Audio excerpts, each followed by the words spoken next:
Salut à toutes et à tous et bienvenue dans le monde de Tada. On se retrouve aujourd'hui pour les achats manga post cadeau de Noël et janvier, donc avant Festival d'Angoulême.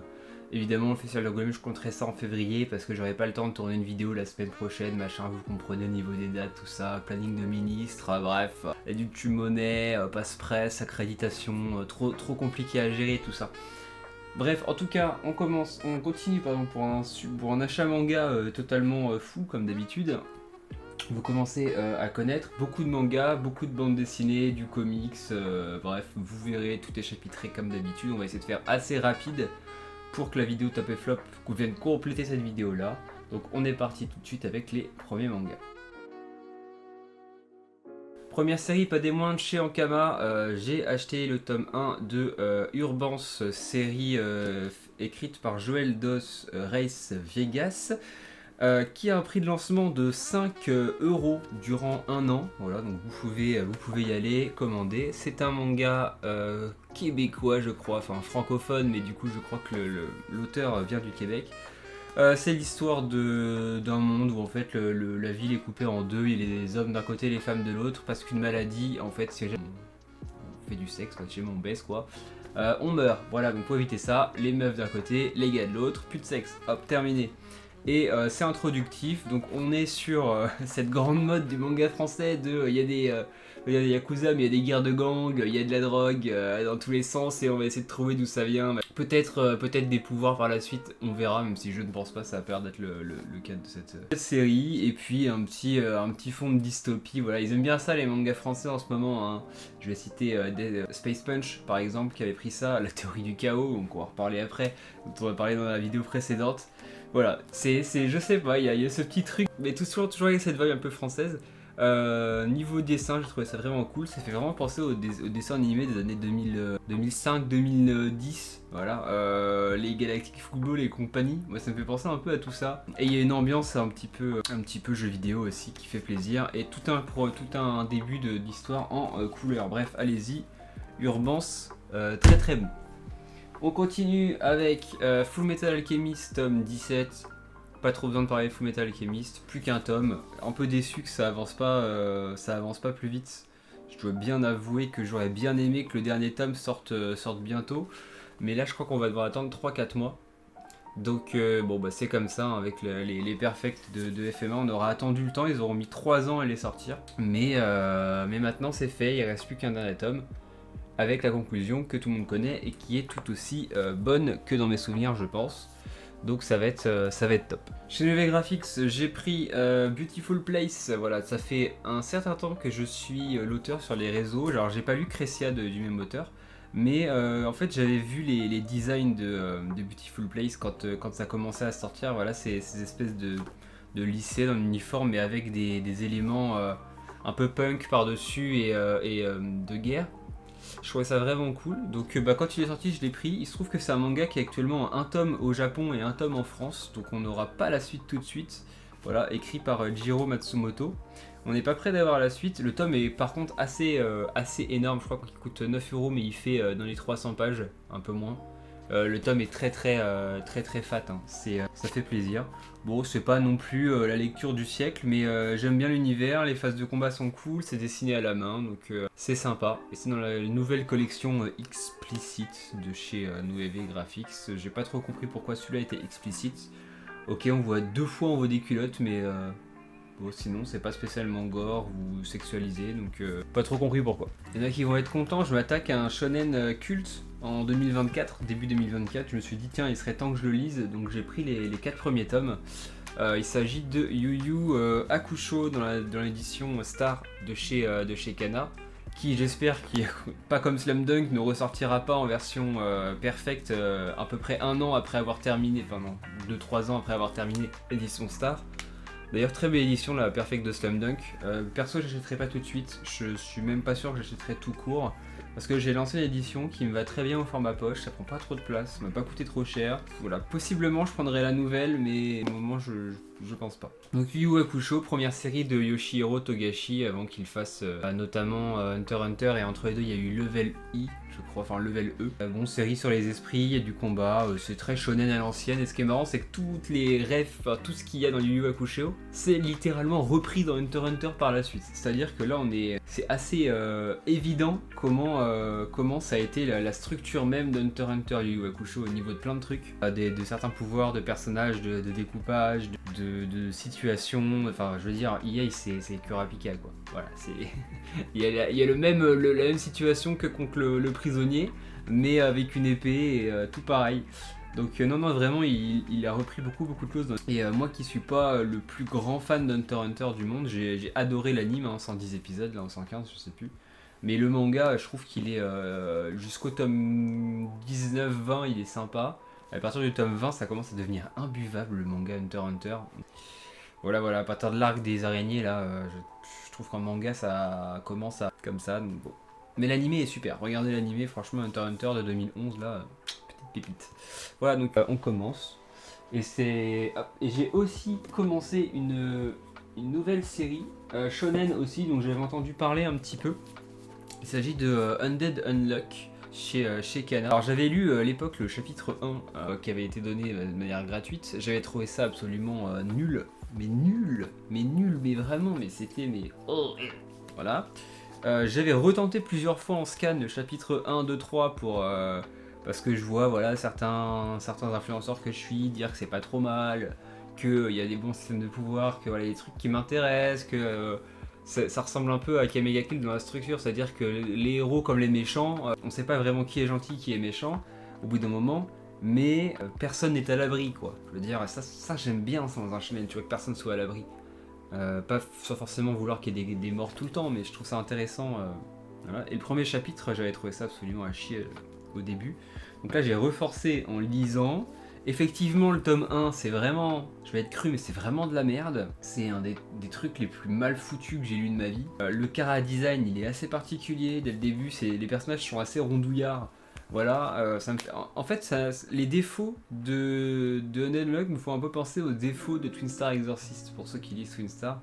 Franchement, le chara design, il est bien, mais en fait, ça fait vraiment, ça dessert le manga, je trouve, le style graphique de l'auteur. C'est joli, il n'y a pas de souci, c'est propre, etc. Mais ce truc un petit peu chibi, un petit peu rondouillard, on a du mal à se dire, lui, il a du flow, lui, il est stylé, etc. Donc, je pense que c'est pour ça que ça donne pas. Les gens ont un peu tendance à pas vouloir y aller. Par contre, une fois qu'on passe ce tome 1 et le début du tome 2 qui est un peu voilà pareil gênant, ça devient pas mal, faut le dire. J'ai fini le tome 4 là, j'ai bien envie de lire la suite. Ça devient pas mal, le système de pouvoir il est clean, le système de pouvoir il est vraiment clean et non franchement les enjeux et tout, les méchants, ouais non ça annonce du bon donc c'est pas aussi mal que ce que je pensais en lisant le tome 1, mais par contre faut vraiment pas lire que le tome 1 quoi, faut y aller. J'ai acheté les tomes 104, 105, 106 de One Piece, bon là j'ai que le 106 sous la main, les autres je crois qu'ils sont déjà rangés. Pour lire en version reliée, c'est ce fameux arc Egghead de One Piece que en scan j'avais vraiment du mal à accrocher. C'est pas mal en manga, c'est pas mal, on a enfin, je trouve que finalement c'est pas aussi horrible que quand j'avais lu en scan, mais je pense que la lecture en scan c'est pas possible, hein. Faire des pauses d'une semaine entre chaque chapitre de One Piece, en fait il y a tellement d'informations dans chaque chapitre, et il y a tellement d'informations qui servent à rien surtout, que de lire chaque semaine, il y a plein de trucs qui passent à la trappe ou qui ne devraient pas, et en fait on oublie des choses, alors que lire d'une traite, ça passe quand même mieux, donc c'est pas non plus le manga du siècle, je veux dire ça part quand même dans tous les sens pour pas grand chose, alors que il pourrait squeeze les 3/4 des cases, ça change absolument rien à l'histoire. Donc, mais ça reste sympa et je pense qu'on va pas tarder à quitter Egghead parce qu'en fait, vu la fin du tome 106 et où vont les personnages, je pense qu'Egghead en fait c'était un petit peu comme l'arc de Zou et on va très vite passer à autre chose. Donc bon, on va devoir la suite, voilà, mais c'était l'achat de One Piece. J'ai ensuite acheté le premier du Black Museum de Kazuhiro Fujita, voilà, qui s'appelle Spring sur Jack comment il s'appelle, Jack Talon à ressort. Le début de l'histoire j'ai du mal à mettre dedans. Alors j'ai lu Karakuri Circus le début, j'en suis au tome 5. J'ai lu le tome 5, les 5 premiers tomes. Mais en fait c'est ma copine qui a l'abonnement, on n'habite pas à côté, elle me les ramène. donc très sympa elle. Mais comme on se voit tous les mois ou tous les 2 mois et que des fois elle amène pas les tomes, j'ai tendance. Karakuri Circus, je les lisais vraiment par à-coup et j'étais pas trop dedans. Donc j'ai le début avec le style de l'auteur, etc. J'ai eu un peu de mal et finalement l'histoire est plutôt très cool. Donc je pense que je vais lire les Black Museum avant de peut-être lire Karakuri Circus. Mais voilà, j'ai bien aimé. Et ouais, c'est bien quali comme édition, comme Kiyun savait faire à l'époque. Donc très bien. Manga français toujours, Théorie du chaos, je vous renvoie vers mon bilan lecture de la semaine dernière si vous voulez en savoir plus sur ce manga. Voilà, écrit par Mathieu Rennes, auteur de BD à la base, qui s'inspire un petit peu de Gunnum entre autres. Et non, c'est très cool. Voilà, j'aime bien Théorie du chaos, j'avais dit beaucoup de bien la semaine dernière, et bien que je pense. On a ensuite fini le dernier tome de Arion, voilà, fin de l'histoire donc de ce cheval qui finalement n'est pas un cheval, hein. Ici c'est un humain. J'ai checké vite fait quand même sur le net, voir si l'histoire ressemblait à la réalité. Non, c'est-à-dire que le personnage de Lesfina, qui est un petit peu central là-dedans, a pas l'air d'avoir existé. Donc c'est quand même une histoire qui est romancée par Yoshikazu Yasuhiko. Mais c'était très cool, c'était très cool et franchement super. Voilà. J'en reparlerai dans les top flops, mais franchement super. J'ai fini d'acheter les tomes 2 et tome 3. Parce que moi je les ai lus sur Manga.io, j'avais acheté le tome 4 quand c'était sorti parce que je le voulais absolument. Et donc j'ai acheté le tome 2 et 3. Bon, je les relirai d'une traite quand le tome 5 sortira. Mais Onera, vous savez très bien ce que j'en pense, je trouve que c'est un super manga. Très bien dessiné, très bien narré, avec un autre propos que de la chasse aux monstres comme on pourrait s'y attendre dans de la dark fantasy. Dès le début, on parle de famille, on parle de maternité, on parle de descendance, on parle de transmission, etc. Donc non, franchement, les liens familiaux et tout dans Onera, très cool. Et puis non, bah, c'est un super manga, voilà. Si vous aimez la dark fantasy, si vous aimez la fantasy de manière générale, si vous aimez les héroïnes fortes, si vous aimez le manga français, le global manga, bah allez-y. Toujours écrit par Cab et dessiné par Federica Di Meo, qui ne cessera jamais de faire de la qualité. Ensuite, Welcome Back Alice Shuzo Oshimi, c'était le premier achat, c'était la première lecture du mois, et je vous spoil, mais c'est très probablement le top 1 du mois en lecture. Trop bien. Voilà, nouveau Shuzo Oshimi, édité par Pika, public averti, transidentité, quête de soi, vision du sexe surtout. Est-ce qu'on aime la personne ou est-ce que la personne nous attire sexuellement parce que c'est une femme, parce que c'est un homme, ou parce que c'est une personne qu'on apprécie. J'ai beaucoup aimé ce truc-là. C'est toujours un petit peu autobiographique, hein. Oshimi, on sent qu'il a eu des petits problèmes avec sa sexualité quand il était jeune, il s'est posé beaucoup de questions. Mais c'est toujours extrêmement propre, très dérangeant.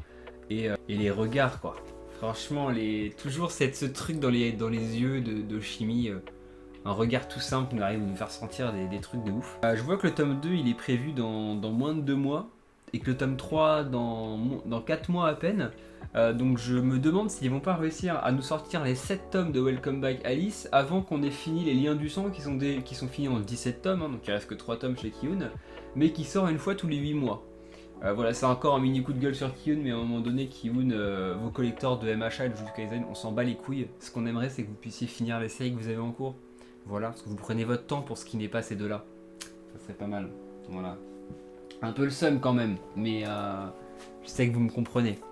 J'ai ensuite pris Helter Skelter de Okazaki. J'avais adoré, mais vraiment un truc de ouf, Pink, que j'avais lu à la médiathèque, dont j'ai parlé dans un Lecturomania de l'an dernier, ou d'il y a 2 ans. Faudrait fouiller sur la chaîne, mais j'ai parlé de Pink à un moment donné.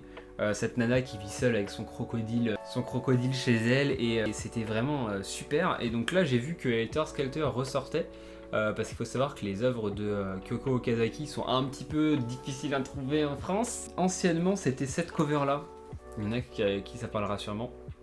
Donc je l'ai pris parce que j'ai jamais lu celui-là. C'est chez Atelier Akatombo. Décidément, Atelier Akatombo, ils font vraiment du lourd parce que, alors ok, Fatal Fiancé, moi j'ai pas aimé, mais faut reconnaître que c'était cool. Je te rappellerai demain, c'était super. Mozart, là, Mademoiselle Mozart, je trouve ça super bien. Maintenant il y a ça, je crois qu'ils ont Série que je voulais acheter chez eux, d'un auteur que j'avais bien aimé chez Les Arts Noirs, qu'il faudrait que j'achète. Je sais pas de quoi ça parle, ce Helter Skelter. Je crois que c'est une personne qui va faire de la chirurgie pour essayer d'avoir une vie meilleure et qui veut devenir célèbre. Donc bon, je verrai bien, mais souvent elle met le doigt sur ce qui fait mal, hein. Donc on verra. Le dessin, il est ce qu'il est. Moi, je trouve que il passe très bien. C'est un dessin qui est vraiment. Enfin, vous verrez si vous lisez Okazaki, vous verrez que son dessin, on a du mal à s'y habituer au début, mais que c'est pas mauvais pour autant. J'ai ensuite pris. Bon, il y en a 4, mais les 5 premiers tomes de Rokudenashi Blues. J'avais lu le début en scan du coup, pour me dire est-ce que j'ai envie de lire ça, machin, ça a l'air quand même pas mal. De Masanori Morita. Et putain, qu'est-ce que c'était bien le début en scan. Ah, j'ai trop aimé. J'ai trop aimé. C'est un peu comme le début de Slam Dunk. Donc forcément les racailles, hein. Mais il y a du sport parce que deux d'entre eux, je vous dis pas lesquels, mais il y a le personnage principal et un autre qui arrive après, font de la boxe. Les deux visent un titre assez haut en boxe, et en plus de ça il y a des histoires d'amour, et vous le savez, je trouve que dans le shonen ce qui manque, c'est vraiment cette petite part de drame, de romance ou de relation entre les personnages autres qu'amicales dans les shonen, et là bah on a tout ça dans Rakai Blues. Donc il y aura du sport, il y aura de l'amitié, et dès le début il y a des sacrées phases sur l'amitié, ça fait vraiment plaisir. Et hâte de lire la suite. Donc j'ai lu en scan l'équivalent du tome 1 je pense, et le début du tome 2, je crois que j'ai lu les 3 premiers tomes, les anciens. Donc j'ai hâte d'avoir la suite là, de découvrir ce qui va se passer, voir comment les relations vont évoluer. J'en suis juste avant le premier tournoi de Hanameda, plein des boxeurs qui vont rencontrer. Et non franchement super, et le dessin il est clean de ouf. Et j'aimerais beaucoup qu'ils ressortent Rookies. Parce que Rookies, j'ai commencé aussi en scan et aïe, c'est super bien. Vraiment, je vais tomber dans un truc. Alors, je considère ça comme un manga de sport, mais si le Furio a d'autres choses à proposer d'aussi bien, je pense qu'on n'est pas au bout. Enfin, je suis pas au bout de mes surprises, vous n'êtes pas au bout de vos surprises au terme de Furio sur cette chaîne. Ensuite, c'est plus du manga, c'est du comics. J'ai acheté Punk Rock Jesus aux éditions Urban Nomade. C'est du Sean Murphy, voilà. Donc moi, vous savez que c'est un de mes auteurs dessinateurs préférés en comics. Sean Murphy, j'adore. Sa trilogie Batman, là, elle est absolument fantastique. The Wake avec le fils de... Merde, Joel, super. Et qu'est-ce que j'ai d'autre de Sean Murphy? Plot Hole, excellent récit intimiste. Enfin, j'aime beaucoup Sean Murphy, je trouve que même sa femme, là, c'est Christiana Collins. Génial. Et Punk Rock Jesus, je l'avais jamais lu, donc 6 balles le bouquin, évidemment que j'allais l'acheter. Et moi je suis extrêmement fan des petits formats comme ça de chez Urban, parce que c'est des petits formats poche, ça se range facilement, c'est pas cher, c'est abordable, c'est trouvable partout, c'est assez quali en vrai. Et pour 5, là vous voyez c'était 5,90€, il y a peut-être 200 pages ou 180 pages facile, en format un peu plus grand qu'un manga. Et puis c'est quali quoi. Non franchement j'aime beaucoup ce qu'ils font avec ça, et je trouve que c'est beaucoup de comics. Et je pense que je vais revendre tous mes grands formats comics qui existent en petit pour les reprendre en petit. Et ça prend moins de place, comme ça je pourrais en avoir plus. Et continuer à lire des trucs genre Batman, parce que franchement ça me manque de lire des comics. Bon, j'ai fini Funérailles, voilà, les 7 tomes, ils sont là, terminés. Je vous avais dit que les 2 premiers tomes, je les avais trouvés absolument géniaux. Eh bien, ce n'était pas que les premiers tomes, hein, tous. Vraiment tous absolument génial. Funérailles, une de mes BD préférées, je pense, maintenant. BD qui semblerait soit finie à la fin du tome 7, mais ceux qui ont lu le tome 7, dites-moi si c'est réellement fini, parce qu'il y a quand même un à suivre à la fin. Et vu ce qui se passe, je trouverais ça bizarre qu'il n'y ait pas de suite. Voilà. Ou alors ça sera peut-être une Funérailles 2 ou... qui reprendra un autre cycle à partir d'un tome 1, mais je trouve ça bizarre que ça se termine sur ça. Voilà. Donc non, les tomes de Funérailles. Puis cette cover là. Oh non. Puis ce tome il est trop bien. La cavalière de l'apocalypse, putain. Exceptionnel. Bon, je vais devoir m'en racheter un par contre, parce que j'en avais laissé un par terre chez moi. Le lapin est passé dessus, c'est juste pour vous montrer. Voilà, le lapin il s'est fait zizir. Voilà, il a enculé le tome. Ah, faut dire ce qui est, il a détruit le tome.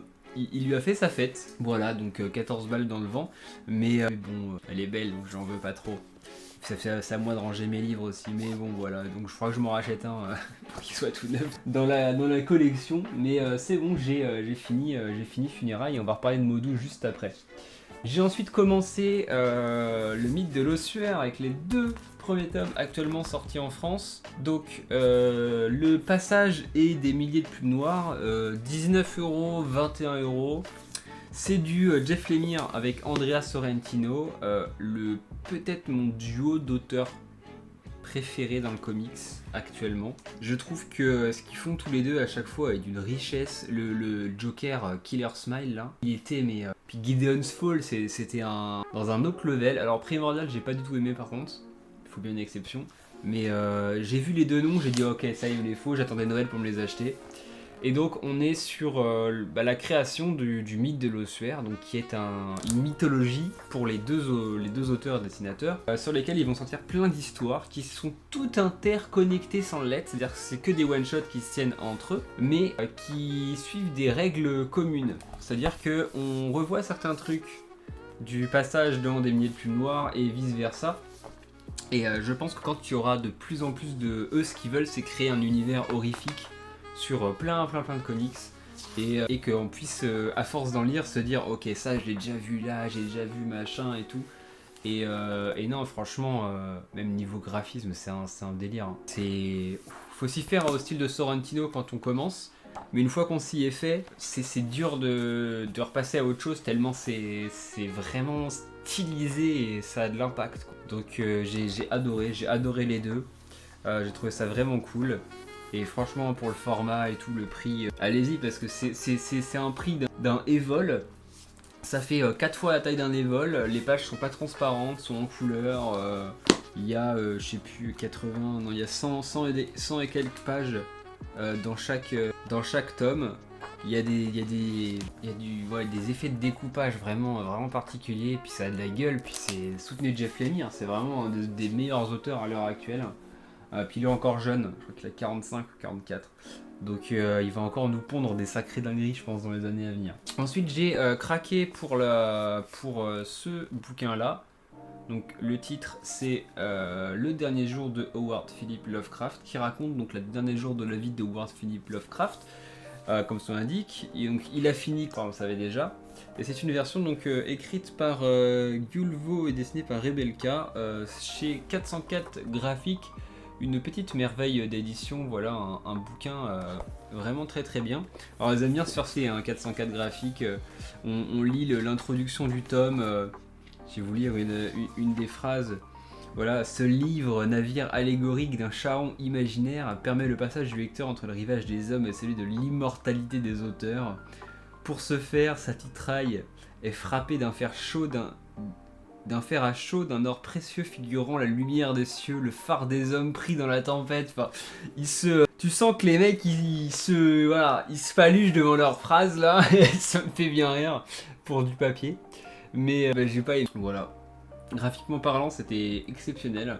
Par contre, en termes de récit, de ce que ça a raconté, j'ai trouvé, attention personnellement, que ça racontait mais alors rien du tout. Moi je m'attendais à voir comment Lovecraft, le dernier jour de sa vie, avait complètement vrillé et peut-être la façon dont son œuvre allait rester empreinte dans l'univers de la fiction. Alors il y a plus ou moins un truc comme ça à un moment donné avec des auteurs qu'on va revoir.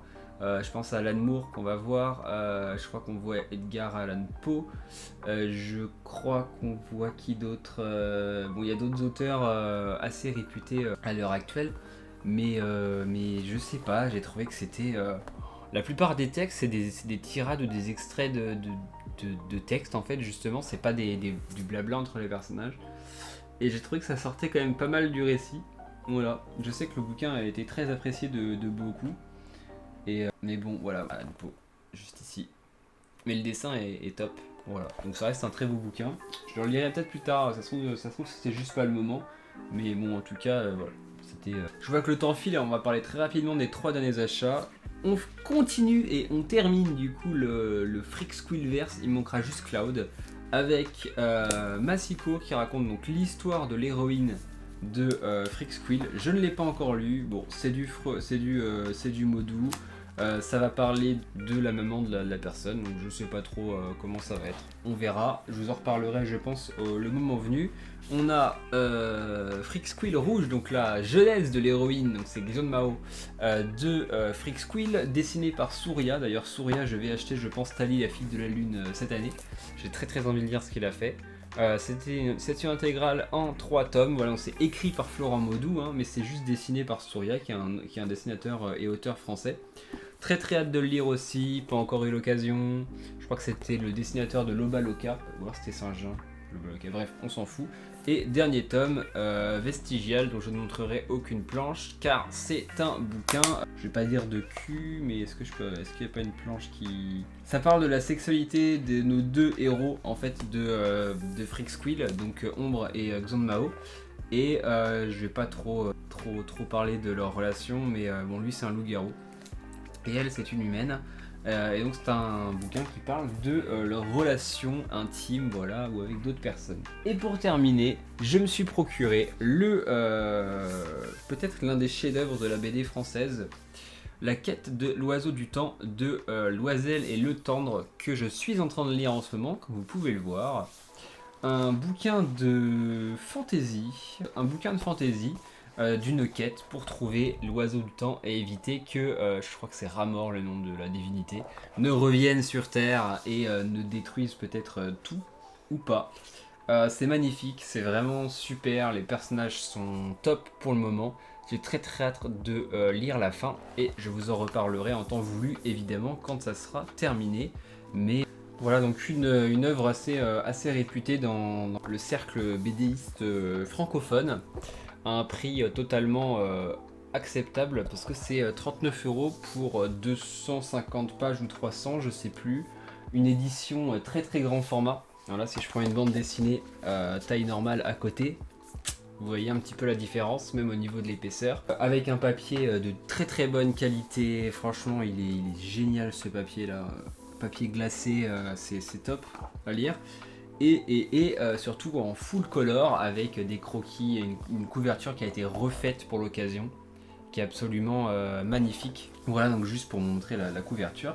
Donc je préfère mettre, enfin même, c'est même mieux parce que ouais, c'est même plus une couverture, c'est carrément une fresque. Il faut dire ce qui est. C'est carrément une fresque avec tous les personnages de la BD. Voilà, c'est juste trop beau et c'est 39. Et quand je vois certains éditeurs de manga ce qui sortent à côté pour des prix similaires, franchement je me dis que la bande dessinée n'a pas à rougir. On a quand même un savoir-faire qui mérite d'être mis en avant, surtout vers les plus jeunes lecteurs. Bref, j'espère que vous avez apprécié cette vidéo. Achat manga, comme d'habitude, abonnez-vous, mettez un pouce bleu, allez utiliser le code Rakuten pour ceux qui veulent. Dites-moi ce que vous avez acheté vous, ce que vous avez lu, kiffé, tout ça. On se retrouve très vite pour la vidéo top et flop. Voilà, moi je vous dis à la prochaine.